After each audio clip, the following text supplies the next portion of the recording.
अगर अभी तक आपने हमारे चैनल को सब्सक्राइब नहीं किया है तो प्लीज सब्सक्राइब कर दें, जिससे फ्यूचर में हम आपके लिए और भी हकीकत लेकर आते रहें। 17 नवंबर 2021 को बिहार के झारखंड जिले में स्थित जमशेदपुर के टेल्को इलाके में कुछ बच्चे जो होते हैं वह एक तालाब के किनारे खेल रहे होते हैं। जब वह बच्चे वहाँ तालाब के किनारे खेल रहे होते हैं तभी उन बच्चों को एक तालाब में एक बोरी तैरती हुई दिखाई देती है। जब वह बच्चे उस बोरी को देखते हैं तो उस बोरी को पहले तो यह सोचकर नजरअंदाज कर देते हैं कि शायद कोई व्यक्ति उस बोरी में कूड़ा करकट भर के डाल गया है और वह बोरी तालाब में तैर रही है, और वह वापस अपने खेल में जुट जाते हैं। तभी अचानक से खेलते खेलते उन बच्चों की जो बॉल होती है वह उस बोरी के करीब में ही जाकर गिरती है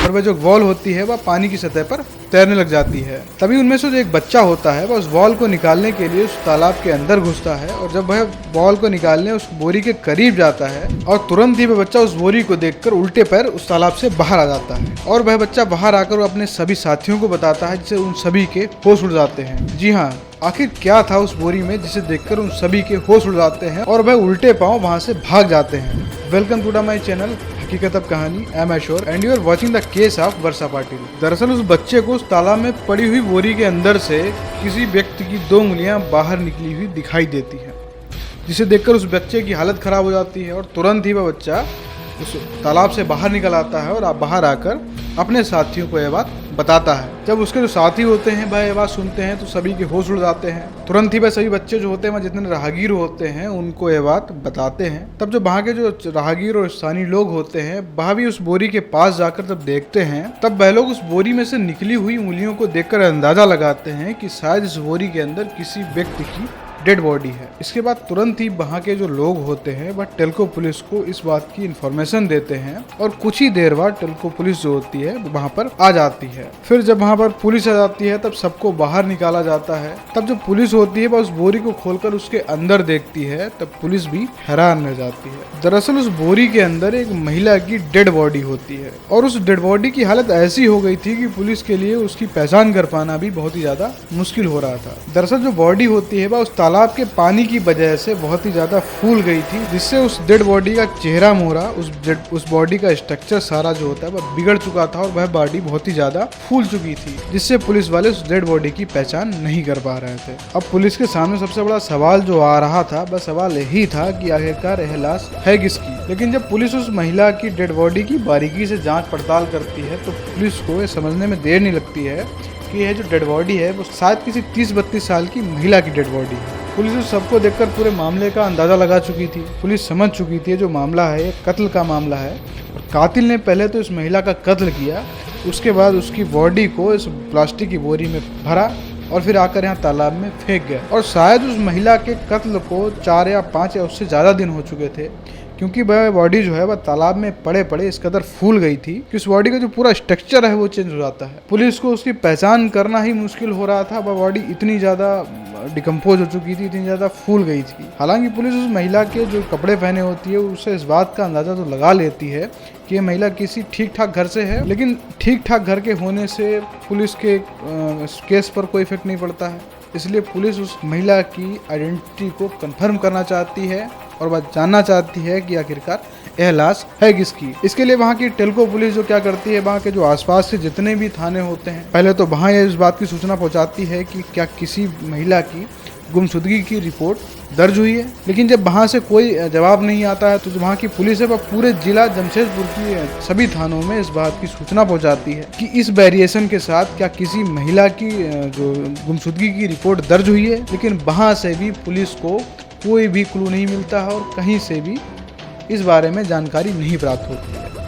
अब पुलिस इस बात की संभावना जता रही थी कि शायद यह जो कातिल हो वह कहीं दूसरे जिले का हो और वह उस महिला का कत्ल करके उसको बोरी में भरकर और यहाँ किसी वाहन से लाकर इस तालाब में फेंक गया हो। मामला पूरा उलझ चुका था क्योंकि पुलिस को पूरे जमशेदपुर जिला से कहीं भी गुमशुदगी की कोई भी रिपोर्ट नहीं मिलती है। अब पुलिस सोच में पड़ जाती है कि आखिरकार ऐसा कैसे हो सकता है। अब पुलिस के लिए उस घटना से जुड़े हुए सुरागों और सबूतों को इकट्ठा करना बहुत ही ज्यादा मुश्किल काम हो गया था, क्योंकि पुलिस अब यह सोचकर बैठ गई थी कि शायद ये जो मर्डर है, ये जो कातिल ने इसका मर्डर किया है, ये किसी दूसरे जिले का कातिल है और यह महिला भी किसी दूसरे जिले की है। क्योंकि अगर वह महिला उस जिले की होती तो किसी भी थाने में तो उसकी गुमशुदगी की रिपोर्ट दर्ज होती, लेकिन ऐसा नहीं था। लेकिन तभी अचानक से पुलिस को उसके एक मुखबिर द्वारा पता चलता है कि इसी जमशेदपुर शहर के साउथ पार्क में लगभग 30 साल की जो महिला है वह 5 दिन से गायब है। और सबसे हैरान कर देने वाली बात जो है वह यह है कि उसकी गुमशुदगी की रिपोर्ट उसके घर वालों ने अभी तक पुलिस थाने में दर्ज नहीं कराई है। मुखबिर द्वारा पुलिस को दी हुई जानकारी आधी अधूरी तो थी,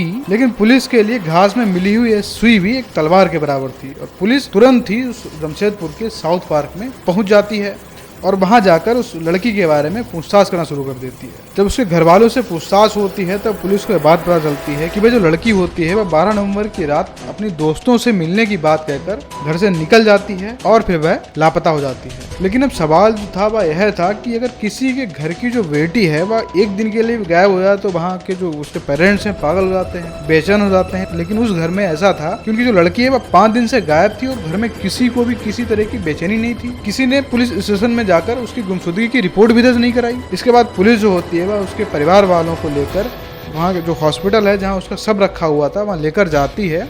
और जैसे ही उन लोगों को उस डेड बॉडी को दिखाया जाता है उसके घर वाले तुरंत ही उसकी आइडेंटिटी को कंफर्म कर लेते हैं और वह बताते हैं कि इस लड़की का नाम वर्षा पटेल है। और वर्षा जो होती है वह फैशन मॉडल के तौर पर काम करती है। फैशन इंडस्ट्री से जुड़े होने की वजह से वह रातों रात घर से गायब रहती है। कई दिन तो वह 2-2 दिन तक घर पर नहीं आती है। हालांकि इस बात को लेकर घर पर उसका काफी बार विवाद हो चुका था। उसके पेरेंट्स उससे इस बात के लिए कह चुके थे, लेकिन वर्षा पर इन सभी बातों का कोई फर्क नहीं पड़ता है। वह फिर से अपना जो शेड्यूल है, जिस घर से गायब रहना और 2-2 दिन तक लापता रहना, वह सेम ही ऐसा करती रहती है। और ऐसे ही 12 नवंबर की रात को 8:30 बजे भी वर्षा घर पर यह कहकर निकली थी कि वह अपने दोस्त से मिलने जा रही है। इसके बाद फिर वह लापता हो जाती है और वह वापस घर पर लौटकर नहीं आती है। हालांकि पुलिस को अब जो बात खटक रही थी वह बात यह खटक रही थी कि कैसे ऐसा हो सकता है कि घर वालों को कोई भी बेचैनी ना हो, कोई भी परेशानी ना हो कि उनके घर की लड़की जो है वह 1 नहीं 2 नहीं जबकि 5 दिनों से घर से लापता है, जिसकी वजह से पुलिस को वर्षा के घर वालों पर शक होने लगा था। अब जब पुलिस होती है वह वर्षा के घर वालों से इस बात की पूछताछ करने के लिए जुट जाती है। लेकिन जब पुलिस उससे पूछताछ कर रही होती है तब वर्षा के घर वालों ने उसकी गुमशुदगी की रिपोर्ट दर्ज न करवाने की जो वजह बताई उसे सुनकर पुलिस भी हैरान रह गई। उन्होंने बताया कि उनकी जो लड़की है वह फैशन मॉडल के तौर पर काम करती है और उन्होंने अपनी बेटी की गुमशुदगी की रिपोर्ट और पुलिस को तस्वीरें इसलिए नहीं दी क्योंकि उनको डर था कि पुलिस उनकी उन तस्वीरों को सार्वजनिक ना कर दे, जिससे उनकी लड़की वर्षा की बदनामी हो जाए। दरअसल वर्षा जो होती है वह शादीशुदा होती है और उसकी कुछ साल पहले ही विशाल मेहता नाम के व्यक्ति से शादी हुई होती है। शादी के कुछ दिनों के बाद ही उन दोनों में लड़ाइयाँ शुरू हो जाती हैं और उन दोनों में विवाद रहने लग जाता है। इसके बाद वह दोनों लोग अलग अलग रहने लग जाते हैं। वर्षा अलग अपने घर पर रही थी और जो विशाल है वह अलग अपने घर पर रह रहा होता है। हालांकि दोनों में भी तलाक तो नहीं हुआ था, लेकिन फिर भी वह दोनों लोग अलग अलग रह रहे थे। और कुछ दिन पहले ही वर्षा को यह बात पता चली थी कि उसका जो पति विशाल है उसने उससे बिना तलाक दिए हुए दूसरी शादी कर ली और वह किसी और दूसरी महिला के साथ रहने लगा है, जिससे पुलिस का शक जो है वह उस वर्षा के पति विशाल पर चला जाता है और पुलिस को उसका इन्वॉल्वमेंट भी इस वारदात में होने लगा था। और इसके साथ में ही पुलिस को वर्षा के मर्डर के पीछे विशाल का मकसद भी समझ आने लगा था। अब तक पुलिस को जांच में यह बात तो पता चल चुकी थी कि विशाल से अलग रहने के बाद वर्षा की जो फ्रेंड लिस्ट है वह काफी ज्यादा बड़ी हो गई थी। वह काफी ज्यादा अपने दोस्तों के टच में रहती थी। उनमें से ही एक लड़का था, उसका नाम था जिमी। वह उससे काफी ज्यादा बातें किया करती थी और उससे काफी ज्यादा टच में रहती थी। इसलिए पुलिस ने विशाल से और जिमी से दोनों से पूछताछ करने का फैसला लिया। पुलिस पूछताछ करना तो शुरू कर देती है, लेकिन पुलिस के सामने एक सवाल जो होता है बार बार घूम रहा था कि आखिरकार विशाल का वर्षा का मर्डर करने के पीछे तो मकसद समझ में आ रहा था, लेकिन जिमी का वर्षा का मर्डर करने के पीछे क्या वजह हो सकती थी। विशाल ने तो दूसरी शादी कर ली थी उसे बिना तलाक दिए हुए, जिससे वर्षा उस पर कोई भी कानूनी कार्रवाई करवा सकती थी। इस वजह से विशाल उस वर्षा का मर्डर कर सकता है, लेकिन जिमी के पास तो ऐसा कोई भी मकसद नहीं था। वह वर्षा का मर्डर क्यों करेगा? इसलिए पुलिस में उलझ जाती है और फिर बाद में पुलिस ये सोचती है कि क्यों ना वर्षा के फोन की सीडीआर निकाली जाए, जिससे इस थोड़े अंधे केस में थोड़ी सी रोशनी पड़ सके। इसके बाद पुलिस वर्षा की फोन की सीडीआर यानी कि कॉल डिटेल रिपोर्ट निकलवाती है, क्योंकि पुलिस को उसकी सीडीआर रिपोर्ट से इस बारे में जानकारी हो सकती थी कि आखिरकार वर्षा आखिरी बार किससे बात कर रही थी और उसकी लास्ट लोकेशन क्या थी। इसलिए पुलिस वर्षा की फोन की सीडीआर निकलवाती है। लेकिन जब वर्षा के फोन के सीडीआर की रिपोर्ट जब पुलिस के हाथ में आती है तो जो पुलिस पहले सिर्फ कंफ्यूज होती है वह फिर उसके बाद और ज्यादा कंफ्यूज हो जाती है। आखिर ऐसा क्या था कि पुलिस इतनी ज्यादा कंफ्यूज हो गई थी? दरअसल पुलिस को वर्षा की सीडीआर रिपोर्ट से ये बात पता चली कि पुलिस का वर्षा के परिवार वालों पर और विशाल पर शक करना बिल्कुल ही बेबुनियाद था। यानी कि अभी तक पुलिस ने जो भी उसमें पुलिस को क्लू मिले हैं उसके परिवार वालों के खिलाफ, जो भी उसने आंकड़े लगाए हैं वह सारे आंकड़े गलत हैं। इसके साथ ही साथ पुलिस को वर्षा की काली टेल में से एक ऐसा नाम सामने आया जिसे देखने के बाद पुलिस भी हैरान हो जाती है। वर्षा की काली टेल में जो हैरान कर देने वाला नाम होता है वह नाम था इंस्पेक्टर धर्मेंद्र सिंह का, जो कि जमशेदपुर के साकची थाने में एज ए SI के पद पर तैनात था। इसके आगे पुलिस को जांच में पता चलता है कि वर्षा कुछ महीनों से जिन लोगों के सबसे ज्यादा कांटेक्ट में थी वह 2 लोग धर्मेंद्र और जिमी ही थे। अब पुलिस के सामने सवाल आ जाता है कि कोई भी ये वर्षा जो होती है पुलिस वाले से इतनी ज्यादा बातें क्यों कर रही थी? क्या वर्षा किसी मुश्किल में थी, इस वजह से उसे उस SI से इतनी ज्यादा बातें करनी पड़ रही थी? अब इसकी जानकारी के लिए पुलिस ने जिमी और धर्मेंद्र से पूछताछ करने का फैसला किया। अब पुलिस जिमी और धर्मेंद्र से इस बारे में पूछती है तो वह लोग अब इस घटना से अपने आप को बेखबर होने की बात कहकर अपना पल्ला झाड़ लेते हैं। क्योंकि जब पुलिस जो होती है वह जिमी से पूछताछ करती है तो जिमी पुलिस के सामने बैठा होता है, जिससे वह फेस टू फेस उससे पूरी पूछताछ करती है। लेकिन वहीं पर जो SI धर्मेंद्र सिंह था, पुलिस उससे फोन पर ही बात कर पाती है, क्योंकि जब पुलिस धर्मेंद्र से पूछताछ करती है तो धर्मेंद्र जो होता है वह छुट्टी लेकर अररिया बिहार घूमने गया हुआ होता है। लेकिन इस मामले की गंभीरता को देखते हुए पुलिस जो होती है धर्मेंद्र को फौरन ही जमशेदपुर बुला लेती है। इसके बाद फिर पुलिस धर्मेंद्र से पूछताछ करती है। चूँकि पूछताछ करने में भी पुलिस को कुछ खास जानकारी नहीं मिल पाती है, इसलिए पुलिस ने जिमी और धर्मेंद्र दोनों की CDR यानी कि कॉल डिटेल रिपोर्ट निकलवाने का फैसला लिया। और फिर जब इन दोनों की CDR रिपोर्ट आती है तो जिसे देखकर पुलिस जो होती है चौंक जाती है। पुलिस इसलिए चौंक जाती है कि वर्षा के गुमशुदगी वाले दिन से और जब तक वर्षा का फोन स्विच ऑफ नहीं हो जाता है तब तक वर्षा की बातचीत जो होती है वह धर्मेंद्र से होती रहती है। और फिर जब वर्षा का फोन जिस जगह पर स्विच ऑफ होता है सेम वही लोकेशन जो होती है धर्मेंद्र की मिलती है। यानी कि अब जो प्राइम सस्पेक्ट जो होता है पुलिस का वो धर्मेंद्र बन जाता है। इसके बाद पुलिस जो होती है वह धर्मेंद्र से सख्ती से पूछताछ करती है और उससे उस कत्ल के पीछे की वजह को जानना चाहती है। जब पुलिस का सख्ती वाला रवैया धर्मेंद्र पर पड़ता है तो धर्मेंद्र भी आगे की कहानी बताने लग जाता है। धर्मेंद्र ना तो सिर्फ वर्षा की हत्या की बात को बताता है बल्कि वर्षा की हत्या करने के लिए रची हुई साजिश के बारे में भी पुलिस को बताता है। वह बताता है कि 12 नवंबर को उसने वर्षा को फोन करके ही टेलको इलाके में जो उसका घर है वहाँ पर बुलाया था।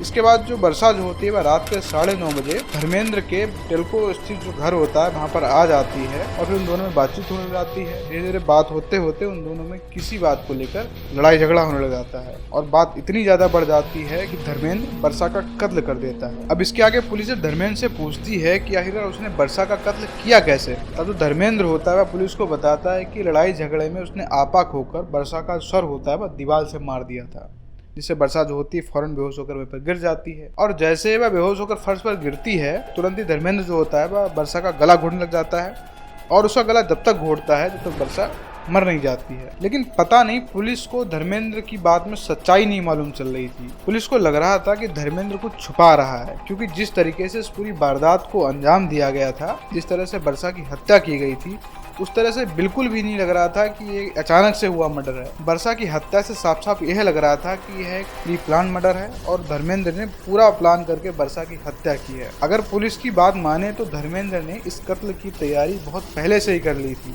वर्षा की लाश को ठिकाने के लिए धर्मेंद्र जो होता है वह बाजार से 2 प्लास्टिक की बोरी ले आया था, जिसमें धर्मेंद्र जो होता है वर्षा की लाश को भरकर उसकी लाश को ठिकाने लगाता है, जिससे किसी को भी वर्षा की लाश के बारे में कानों कान भनक ना लग पाए। और वह करता भी ऐसा है। वह 12 नवंबर की रात को वर्षा की हत्या करता है, फिर इसके बाद उसकी लाश को ठिकाने लगाने के लिए उस प्लास्टिक की बोरी में पैक करता है और फिर उस बोरी के मुंह को धागे से सिल देता है। इसके बाद जो टेलको इलाके में जो तैनात पुलिस वाले होते हैं, जो गश्त पर होते हैं, उनको फोन करता है, क्योंकि जो धर्मेंद्र होता है वह सीनियर पुलिस वाला होता है। जब धर्मेंद्र उन गश्त करने वालों पुलिस वालों से पूछता है, उनकी लोकेशन के बारे में पूछता है, तो वह बता देते हैं कि वह लोग कहाँ पर हैं। और फिर धर्मेंद्र जब इस बात से श्योर हो जाता है कि वह वर्षा की लाश को जहाँ ठिकाने लगाने जा रहा है वहाँ पर कोई पुलिस वाला नहीं है या कोई भी राहगीर नहीं है, तब वह वर्षा की लाश को अपनी बाइक पर पीछे बांधता है और फिर टेलको इलाके में स्थित एक तालाब के पास जाकर उसकी लाश को वहाँ पर फेंक देता है। धर्मेंद्र जब वर्षा की लाश को घर से लेकर निकलता है और तालाब में फेंकता है, उस समय लगभग रात का 1:30 बज रहा होता है और वह इस बात से पूरी तरह से श्योर हो चुका था कि वहाँ पर कोई भी पुलिस वाला नहीं तैनात है और कोई भी राहगीर नहीं है। इसके बाद धर्मेंद्र जो होता है वह वर्षा की लाश को तालाब में फेंककर वापस घर लौट आता है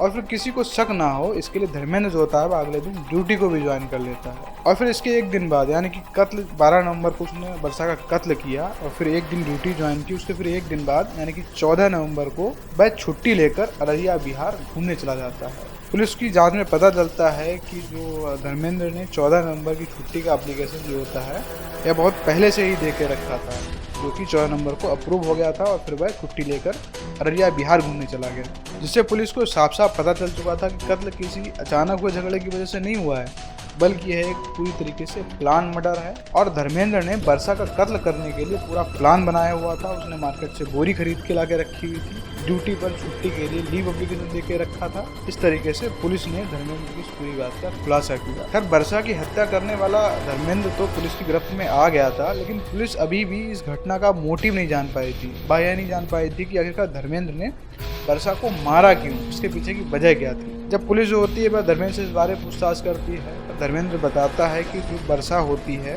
उसके पास वर्षा और धर्मेंद्र की कुछ प्राइवेट फोटोज होती हैं। क्योंकि धर्मेंद्र भी शादीशुदा होता है और वर्षा होती है वह भी शादीशुदा होती है, इसलिए वर्षा जो होती है वह धर्मेंद्र को उन फोटोज़ को लीक करने की, उनको सोशल मीडिया पर अपलोड करने की धमकी देती है और इन सभी धमकियों के सहारे वह धर्मेंद्र को ब्लैकमेल करती है। इसके आगे धर्मेंद्र बताता है कि वर्षा उसको इस तरीके से ब्लैकमेल करते करते उससे 40,000 रुपये भी ले चुकी है और फिर उसके दिनों दिन जो मांग है पैसों की वह बढ़ती जा रही है और उसको पैसे ना देने पर वह उस फोटोज़ को सोशल मीडिया पर अपलोड करने की धमकी दे रही है। धर्मेंद्र को डर होता है कि अगर यह फोटो उसके परिवार वालों के पास, उसकी वाइफ के पास पहुंच गई तो फिर मामला बिगड़ जाएगा। इसलिए धर्मेंद्र जो होता है वह वर्षा की हत्या करने का प्लान बना लेता है और फिर इसके बाद 12 नवंबर को धर्मेंद्र जो होता है वर्षा को अपने घर पर बुलाता है और फिर उसकी हत्या करने की घटना को अंजाम दे देता है। हालांकि धर्मेंद्र द्वारा बताई हुई वर्षा के ब्लैकमेलिंग वाली बात पुलिस वाले तो मान लेते हैं, लेकिन वर्षा के घर वाले इस बात को बिल्कुल नहीं मानते हैं कि वर्षा जो होती है वह धर्मेंद्र को ब्लैकमेल कर रही है। हालांकि पुलिस जो होती है इस पूरे मामले को बहुत बखूबी सुलझा लेती है, लेकिन इस एक पुलिस वाले की साजिश को देखकर थोड़ा चौंक जाती है कि कैसे एक पुलिस वाले ने इस घटना को अंजाम दिया। हालांकि वह पुलिस वाला इस बात को बहुत अच्छे से जानता है कि अपराधी चाहे कितना भी शातिर हो जाए, लेकिन एक ना एक दिन वह पकड़ा ही जाता है। वह कोई ना कोई गलती कर ही देता है, जिससे एक ना एक दिन कानून उस तक पहुंच ही जाता है। इसके बाद कोर्ट में इस मामले की सुनवाई की गई। 28 फरवरी 2023 को 9 गवाहों की मदद से धर्मेंद्र को उम्र कैद की सजा सुनाई गई और उस पर 50,000 रुपए का जुर्माना भी लगाया गया। और इस समय फिलहाल धर्मेंद्र जो है वह जेल में है और अपने किए की सजा काट रहा है। तो दोस्तों, आपको ये कहानी पसंद आई होगी। अगर अभी तक आपने हमारे चैनल को सब्सक्राइब नहीं किया है तो प्लीज सब्सक्राइब कर दें, जिससे फ्यूचर में हम आपके लिए और भी हकीकत लेकर आते रहें जो कहानी बन चुकी है। And thank you so much for watching this video.